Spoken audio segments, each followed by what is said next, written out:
Yo guys, what's going on? It is Dcroft here with the first episode of me on the Seahawks channel. I'm super excited for the content that we are going to be uploading for you guys this year. It's going to be something that you guys haven't really seen a ton of NFL teams get into, but the Seahawks are going to give me this platform for this upcoming year to be able to play the matchup in Madden of who the Seahawks are playing each and every week.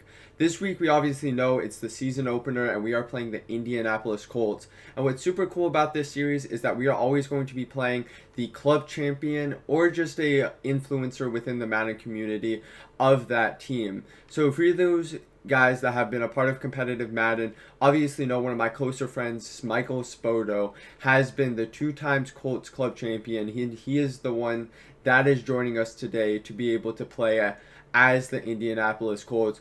What these shows are going to be like too is that we're just going to kind of talk about the matchup, what we see in Madden between the Seahawks and the Colts, and then we're also just going to get to know the guest that is on the show each and every week. It's giving them the opportunity to explain everything that they've been able to do in Madden, what their experiences have been like being a club champion, being a fan of that team. I think it's just going to be a super cool experience for you guys, seeing that different perspective of how these games are played, because there's obviously similarities between Madden and the NFL, and that you guys are going to say, wow, okay, so we saw this in Madden earlier this week, and then you guys end up seeing it on the NFL Sunday. I can't wait for this entire series throughout the entirety of the year. We're going to have it each and every week for you guys. And with that being said, let's introduce Spoto here. Spoto, how are you doing today? I'm doing great, Dan. Thanks for having me on. I'm excited. Nice little matchup between the Seahawks and the Colts. I really think one thing about this matchup is it comes down to the trenches. The offensive line of the Colts is one of the best in the league, especially if Big Q can come back healthy. And the defensive line of the Seattle Seahawks is not exactly their strength. And on the other side of the ball, you see the Colts having DeForest Buckner, Kwity Paye, and a couple of great pass rushers. So it's going to give Russell Wilson some problems and some pressure all game long. So I'm excited to see how that plays out in Madden 2 and in the NFL on Sunday. Yeah, so let's get into the game here now, Spoto. Obviously, I think like a huge part of news that came out, Spoto, was the fact, Carson Wentz is going to be playing in this Week 1 matchup. I don't think like a ton of people were actually anticipating Carson Wentz to play here in this Week 1 matchup. How big of a factor do you think like Carson Wentz Week 1 is going to be, him being fully healthy and being able to play in this game? Ooh, that's a tough question. I mean, he's back at Frank Reich in Indy. It's going to be his first game, but I really think that he's in a really good spot to succeed, having a good offensive line, a good run game, and a good defense. I don't expect him to be doing too much. I just think he's going to be out there doing what he has to do to win, which is not going to be that much, I think. I think they're going to run the ball, control the clock, and play good defense, and my Indianapolis Colts are coming out with a W. I think that's like a big thing about, something like Wentz through kind of towards the end of his Philadelphia career is that, he was forced to do, I feel like mentally, he thought he just had to do everything for that team, and he was just forcing so many mistakes.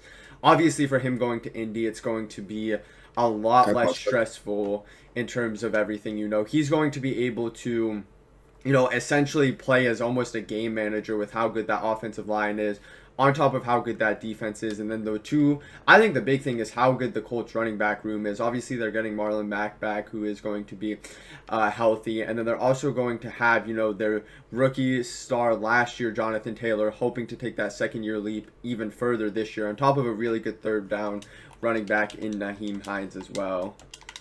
Yeah, I'm excited to see what Jonathan Taylor does this year. I tried to get him to my fantasy draft. Just didn't work out that way. Wasn't able to. But I think he can be a dominant force this year. A dominant force, especially if the offensive line can stay healthy.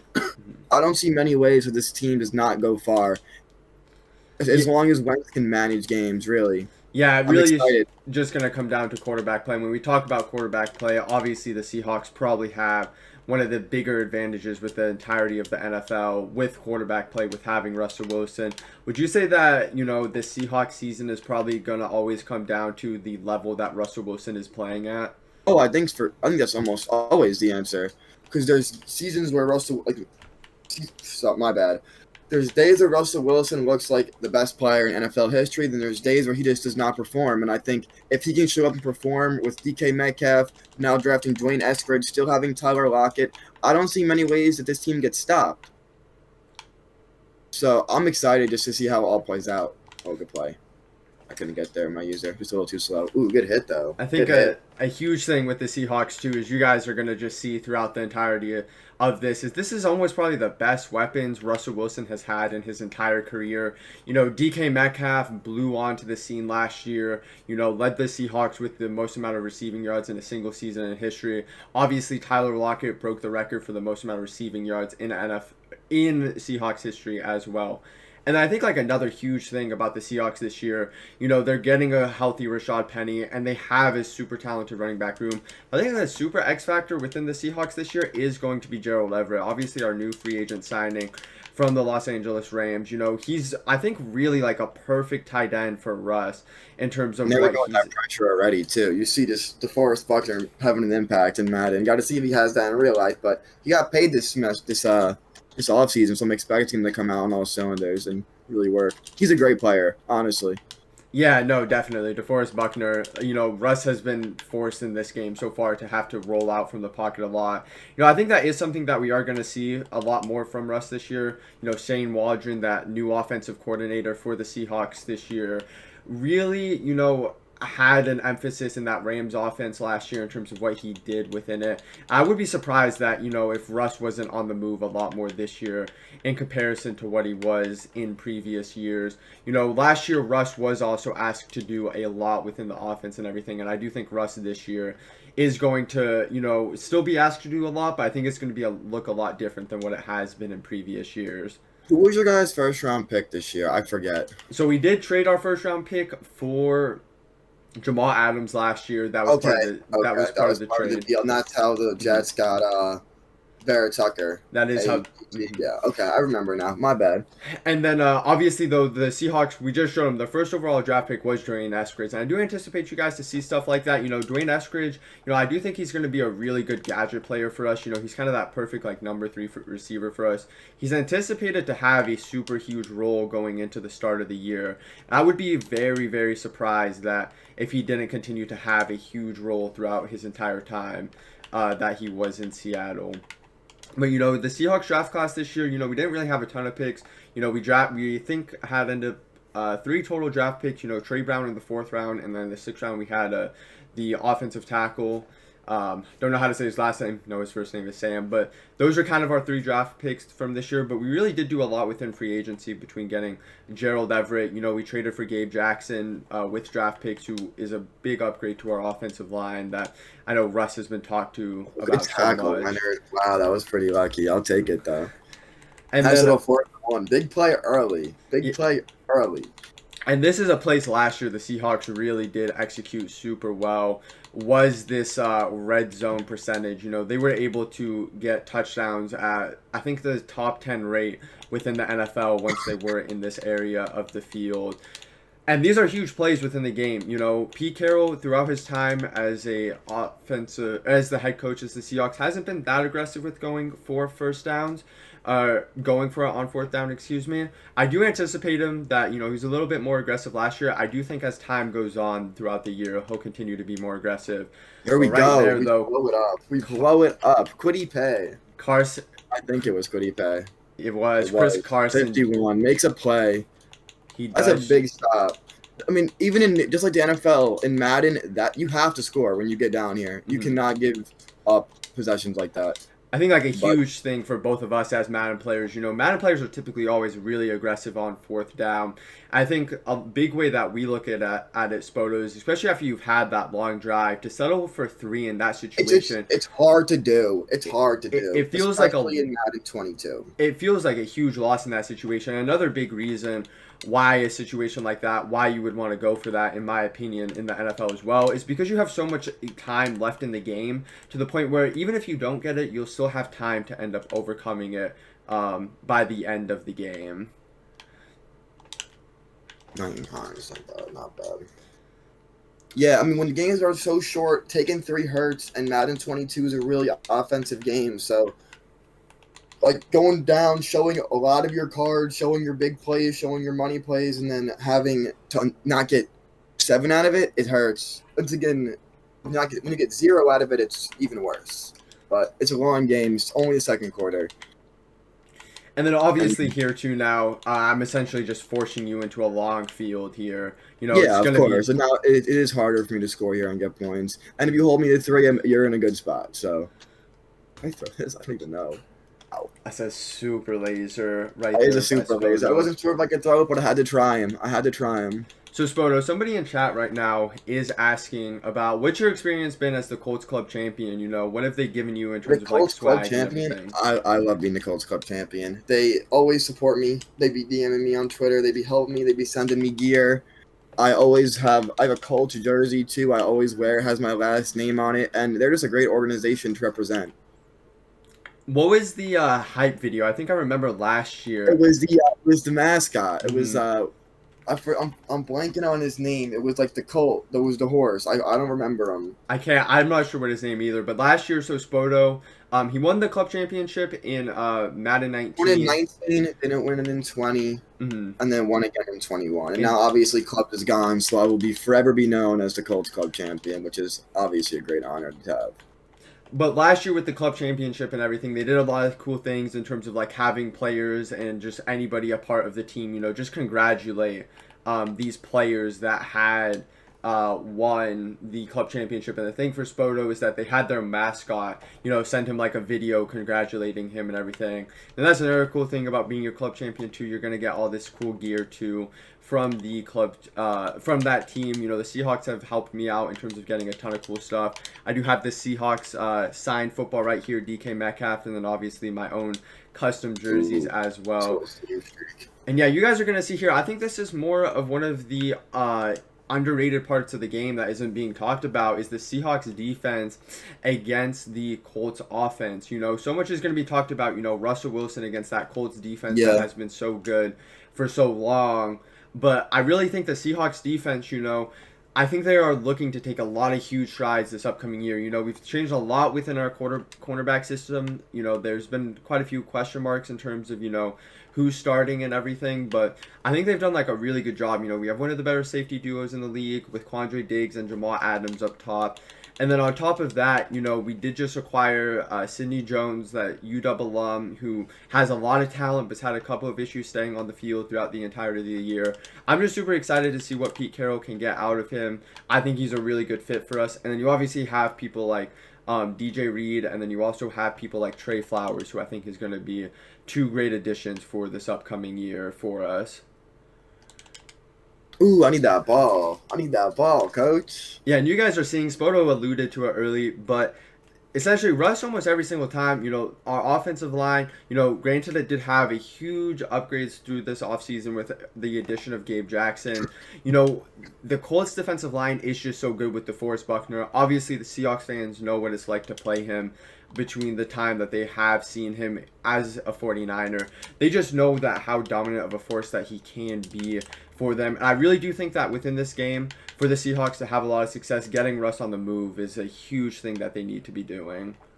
Because you guys are just seeing almost every single play you guys are seeing. Making plays. Yeah, and Kwity Paye, obviously, he was the first-round pick of the Colts this year. They have super high expectations of him. You guys are able to see that, the pressure that Russ has been under this entire game has been extremely, extremely high.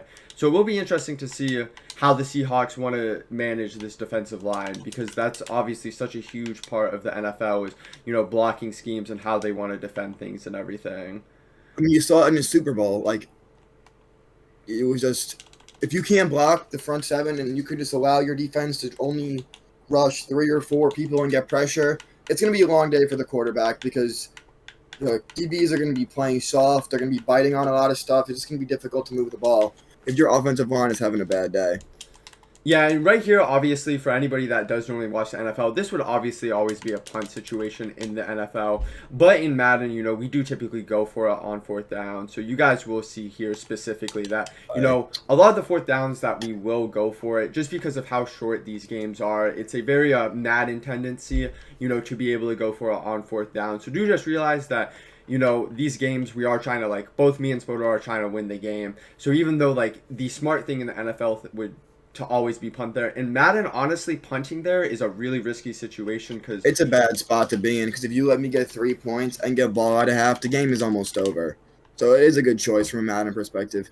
It just happens when the game is short. You have to make plays, and it's not hard to pick up yards, honestly, in Madden. It's really not. Yeah, You get a that's completion, and you're pretty much getting a first down. I think that's like a huge thing with the NFL right now too, Spoto. It's such an offensive-driven league right now, and we're seeing it really be implemented into Madden as well in terms of how easy it is to play offense. It is a offensive league essentially whenever you look at the NFL between all these great quarterbacks that are in it, and you just see that the transition in Madden has been like that too, where it's been considerably easier to play offense every single year that we have played it. Oh, for sure, for sure. Offense is getting easier and easier compared to when I first started playing Madden to now. Offense is night and day. So Defense Spoto, just losing somebody in tools. chat is asking you about the importance of the 2 minute drill. How important is the 2 minute drill, not only in Madden, but the NFL as well? And how much time do you personally spend practicing on that 2 minute drill? So in situations like this, you'll be able to execute and essentially, get that, ball at the end of the half, get 7, and then also get the ball at the start of the half and then be able to get 7 there as well.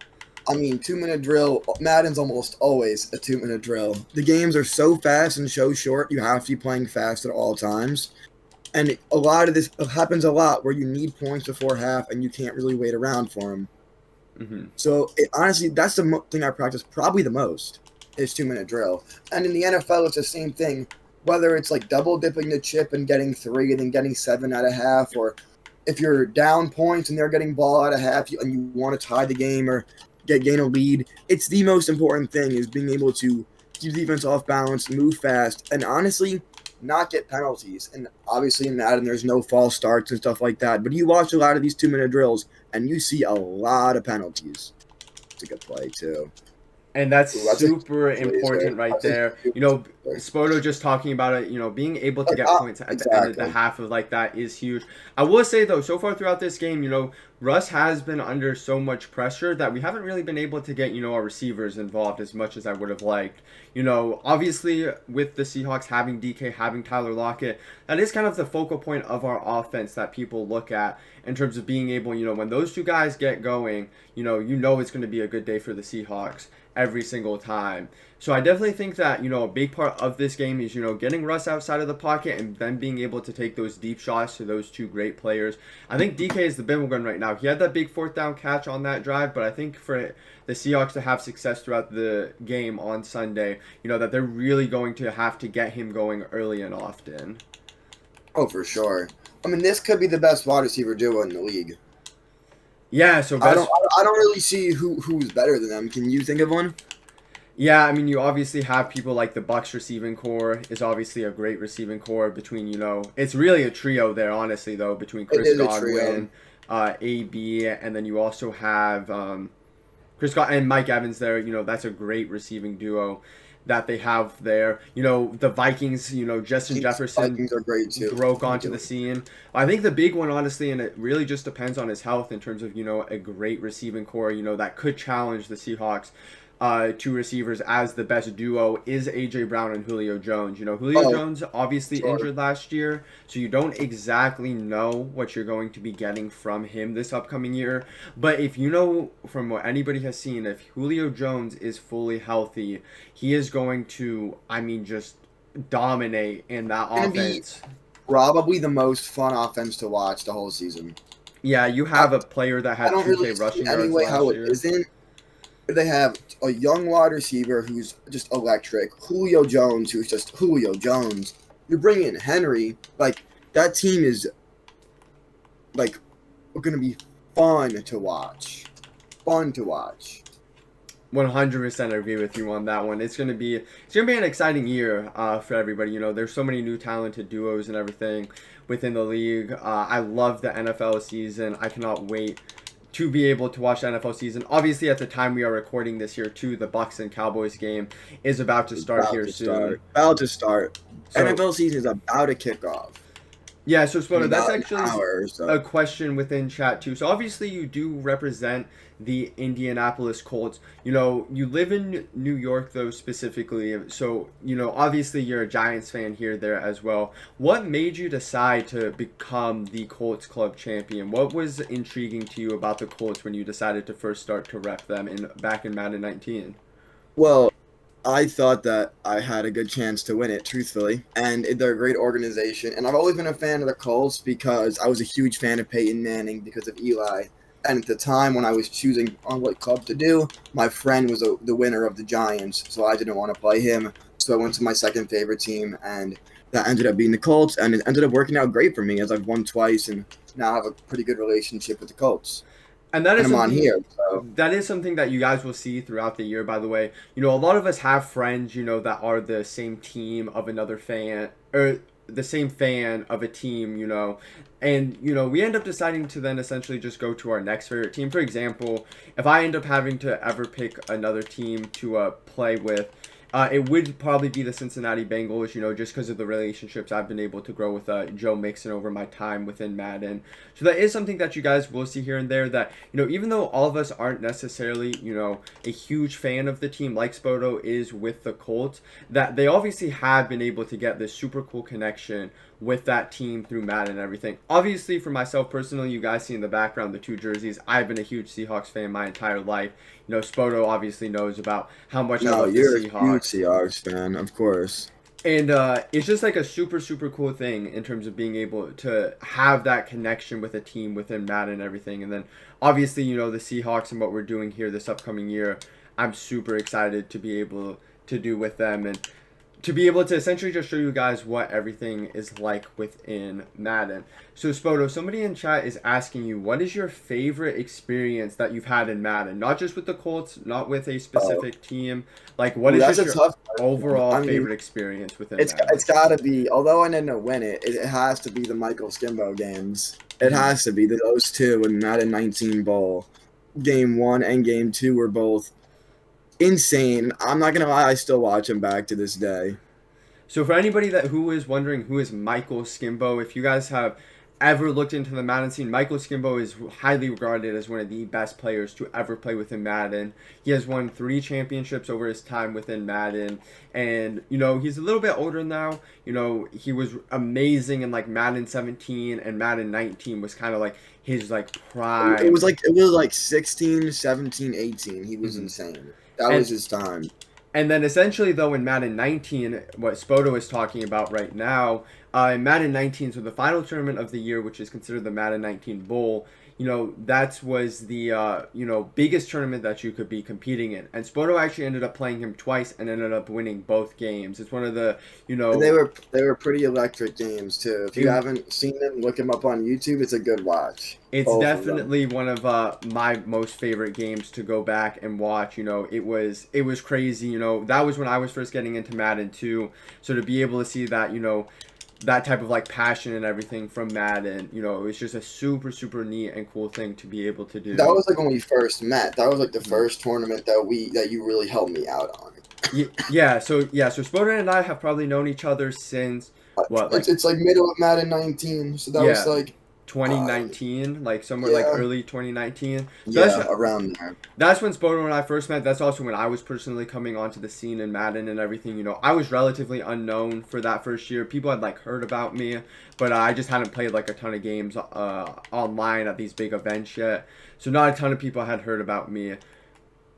Ooh, Here we good go, play. Zach Pascal. Oh, verticals in the red zone. Call me spamming buttons.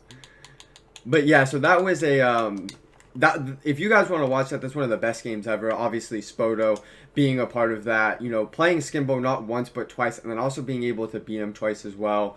You know, Mm. definitely just a great experience. And you guys are just seeing here right now within the game, though. Now, I talked about a lot about this Seahawks secondary in terms of how much they've revamped it. You know, obviously within Madden it is a very pass heavy game right now, so it is very easy to pass. But I do think that the Seahawks secondary has a huge task at hand, especially with the return of Wentz as well. You know, Spoto kind of alluded to it earlier in terms of, you know, Wentz is back with Frank Reich, and obviously Frank Reich is when he was playing at At an his MVP best. level, that was his MVP year. And obviously, for a lot of Colts fans, they are hoping that they can activate that level MVP. Oh, yeah, campaign. I saw that right away. Good play. And you guys are Damn, that's so seeing, disheartening too. you guys are After the whole drive.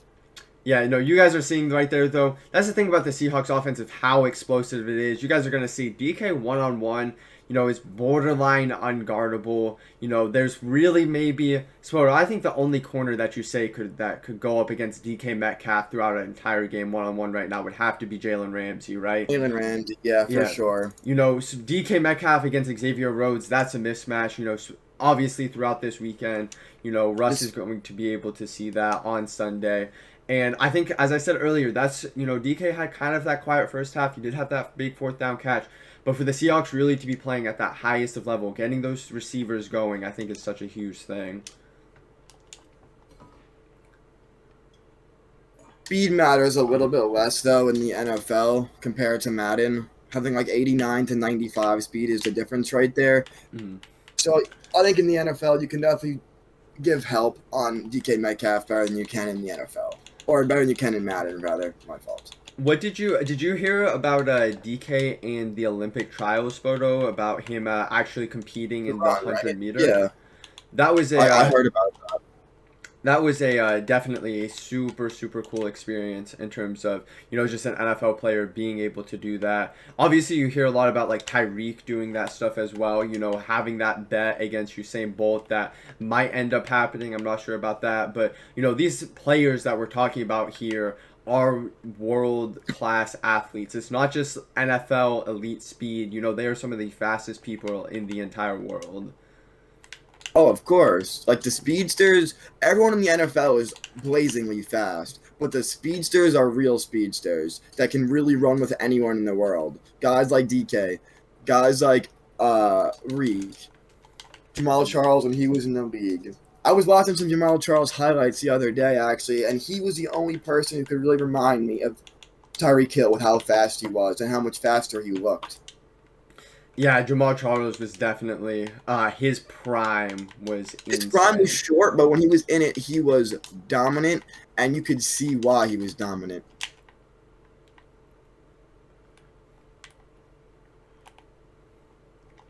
Terrific. Never mind. Oh, Good wow. play right there by DJ Reed. I thought that honestly could potentially be a pick. I thought so too. I'm super excited to see what DJ Reed is like this year. For all my Seahawks fans that are in the chat right now too, we obviously didn't see a ton of DJ Reed at the start of last year. Off injury reserve. Kind of through midseason. He ended up starting to play around, I want to say week, I think 8 against the 49ers. I know his first game was against the 49ers and he had that pick. I just can't remember what week that actually was. But I think DJ Reed is something that I am super excited to see him because the Seahawks, obviously, Spoto, when you think about the Seahawks in the Pete Carroll era, you've always, obviously, I have always thought the Legion of Boom. And the Seahawks are in this transition phase now, where they do have two of these elite safeties in Quandre Diggs and Jamal Adams, those physical hitters and everything.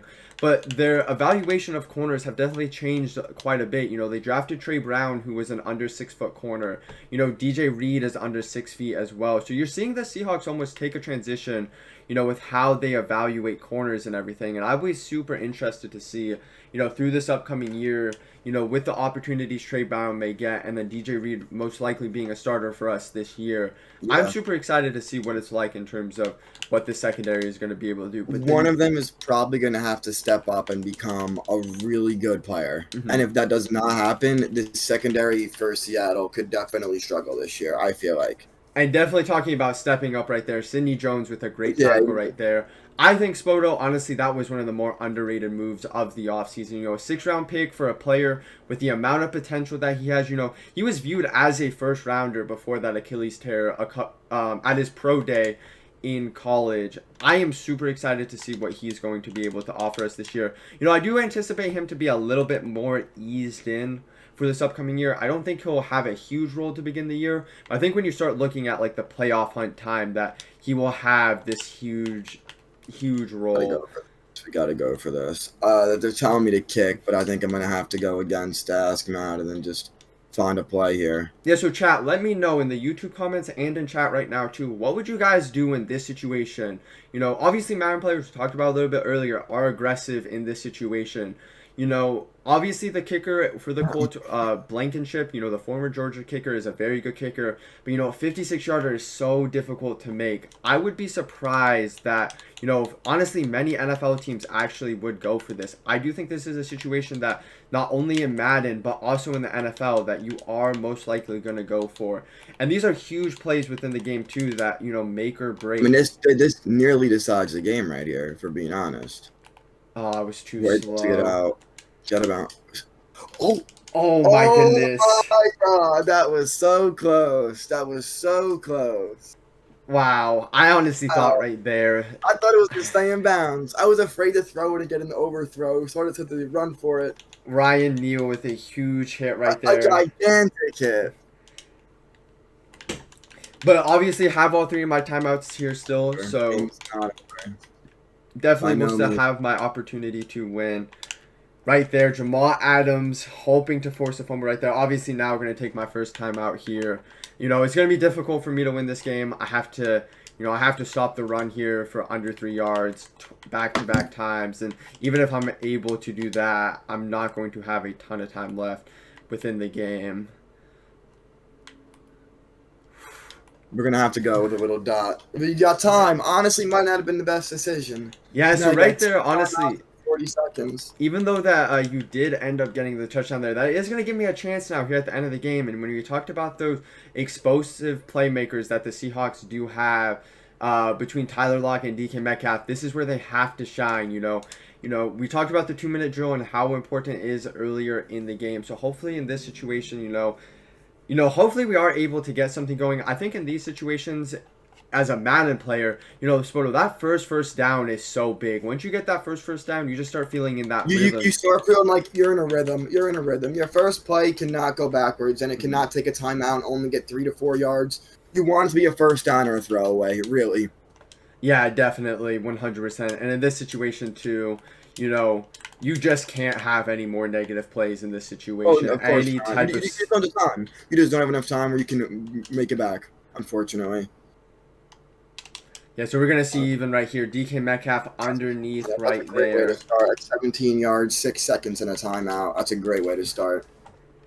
In this situation, too, obviously, I feel pretty comfortable still attacking, you know, the middle of the field to an extent. You know, obviously getting out of bounds here is something I am also looking for. But if I do end up just attacking the middle of the field through the rest of this game, you know, I will take it. You know, it might obviously change once the second timeout happens here. Had to throw it away there. That's something we were talking about earlier. Just can't take any negative plays in this situation. Obviously trying to move Russ outside of the pocket here too. You just can't make a mistake while doing it. You're trying to score as fast as you can, but at the same time, you got to protect the ball because you can't score if you don't have it, obviously. So right here, throwing underneath to Dwayne Askridge, not able to get the first down, but at least able to get a couple more yards and get out of bounds here. I thought my guy was going to be able to make a tackle. I think the big thing with that play, too, is I am still able to preserve my timeout. You know, we are in a good situation. Not a great situation, but a good situation here. Caught my D-line. Trying to catch him off. I think we are going to be able to get outside with Russ here. Gonna be able to get the first down. It is going to be tricky now, though, to... About 2-3 plays. Yeah, really 3 plays from this situation here. Really have... yeah, that's part of the X factors. But really have to pick up a huge play here. Ideally hoping to get somewhere within the red zone here at a minimum. I think we are going to have Chris Carson potentially. No way. Honestly, you had A for a tutty. Did I actually? I think might have. On the streak, I was in cover 2. You might have had it. I got to call a timeout. I can't Let's see. Instant replay here, chat. Did we have the... We'll be able to see after the game here if we did have a touchdown there. I honestly thought you were going to stick with that with your own player right there. I probably should have, but... All right, boys. One more time for the kid. And really here, I'm just looking to be able to put myself in a position to have that last potential chuck. basically comes down to this. Yeah, it comes down to 37. this. Obviously NFL teams have, plays for the situation. Madden players have plays for this situation here too. I have no plays for this situation. 2 seconds left. I need 37 yards and a touchdown with no timeouts. You might be different. All right. Oh, we just shut it. And DK with the play of his life. See, I said earlier we had to get DK involved. And right there, honestly, Spoto, I got shutted too. I thought I had you. under pressure immediately. And now a huge kick, though, for Jason Myers to be able to send this into overtime. Go for two. Go for two? What'd you guys think? Would you guys go for two? Go for two. All right, so we're going to decline this. Let's go for two. Come on. I guess here we go. We are going to go for two here. Now, what would you guys do here? Obviously, the Seahawks, they've had, this situation, Spoto, all of us Seahawks fans know, run the ball. But in this situation, honestly, with the way... You got to pass. Especially in Madden, you can't put your faith in the run game. I agree. For the two loops. And I think also, as a Seahawks fan, I would always want the ball in our best player's hands. That is Russell Wilson. I want him to make a play no matter what. So we're going to see the game comes down to this. And Russell himself. What a start to the NFL season. A bit of a questionable coverage there from Spoto, though. I have to throw it to the end zone, and he did leave DK. I know. I'm not really sure what I was doing. Honestly, we'll watch the highlights here for you guys. But I do think this is a pretty accurate score about how this weekend's game is going to end up going. I don't think we're going to see a super high scoring game. I think both of the defenses between the Seahawks and the Colts are really, really good. But I do think there is enough firepower on both of the sides of offense. I would be very surprised if this score got into the 30s for both teams. I would think that, high 20s to mid 20s, and then the other team having, anywhere from the same score. I think it's going to be a close game. I think it's a great week one matchup for both of us. Carson Wentz, that first time in Indianapolis coming back, having a great game. Same with Russell Wilson, starting off what should be his MVP campaign, electrifying. Rushing wise, Carson Wentz and Russell Wilson did their well too. Madden, as I said, it is pretty easy passing. We'll try to get the run game going as the season goes on a little bit more. But having Rush, our best player on our team, just getting them involved. But you guys are going to see here DK with the play absolute boss of his life. Obviously, Spoto, you go to 4. I should have been in 3 deep. I just made a mistake. And then Russ, too. I was going to get the user to come down fast. It looked like this player right here, too. It looked like DK was double teamed, but I didn't really have a ton of other options. It was 30-yard clouds. So, once he got there, he was not turning around. You guys are going to see DeForest Buckner, though, putting Russ under pressure, though. Essentially just having to give DK a play here. And you guys are going to see DK doing DK-like things and being able to get his feet in bounds. And then obviously Rush on the 2-point play. Putting the ball in his hands. And even if everything has broken down and, there's nothing open, this is the value of Russ being able to get that rushing touchdown right there to essentially win us the game. But what a great game. We will show you one other highlight. Spoto said we potentially had a touchdown here. I don't think you can show it because it was a drop. I looked. I have it clipped. Oh, okay. Let's see if it does end up loading here. So you guys are going to see the play before. Spoto thought we had a touchdown. Hey. Gerald Everett here. Let's see if Gerald Everett was wide open here. Did I just completely miss something? You missed him. I did miss him. Honestly, wide open. Right there, honestly, would have been a perfect play. We would have got down to the red zone, but it ended up working out. I thought I was going to have my wheel route essentially get past that flat. He ends up matching onto him kind of late right there. But what a great way to start this series. I appreciate you being on here, Spoto. I hope you had a good time. Obviously, your Colts. Thank you for having me on. I would have loved to get the W, but it's all good. Yeah, we'll look at actually here. Before we do end up going here, we will look at the defensive stats. The one thing I wish in Madden that we could see is pressures. I feel like I had a ton of pressures the entirety of the game just because of how good. Oh, you were definitely under pressure, but I don't think they show that. DeForest Buckner was. You guys are going to see right here, Grover Stewart and Kwity Paye had 2 sacks, but you guys saw throughout the entirety of the game, this player right here, DeForest Buckner, is just a game changer. The Seahawks game plan, in terms of how they're going to block him and everything, is going to be super, super crucial. With that being said, I do appreciate you guys tuning into this first episode. We will be back next week too. Most likely we'll have this Tuesday or Wednesday for you guys on a regular basis. But I appreciate you guys all tuning in, and I will see you guys next time.